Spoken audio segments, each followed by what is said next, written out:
Among the most significant key takeaways from the SCO this year, I would name the following.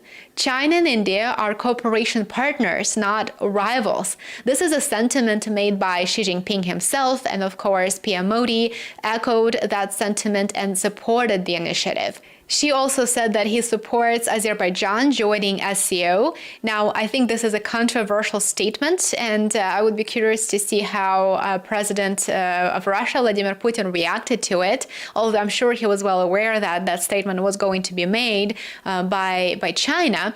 But given the latest Azerbaijani President Ilham Aliyev's trip to Washington and his deal with Armenia's PM Pashinyan to allow the United States to use the Zangezur corridor and then to rename it to Trump route, I would imagine that Azerbaijan joining SCO would be a quite interesting conversation to have among the bloc's members.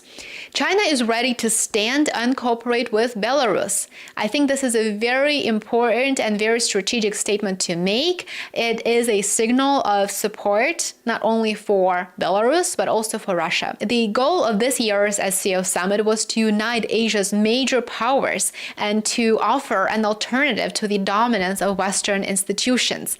Bloomberg, for example, reported that Beijing is actively building a network of partnerships that could rival the US-led world order. And then you have to question, well, why wouldn't Beijing do that in Asia? Of course it would. It is a great power in that area of the world. And it's not just China and India, by the way. The summit included leaders from Mongolia, from Egypt, Turkey, Indonesia, and many more countries. Their presence underscored a very clear message, and that message is a large and growing segment of the world is seeking new centers of gravity, new centers of power, and they're finding it in the SCO as part of the BRICS bloc and also in the process of alignment among members of the Global South.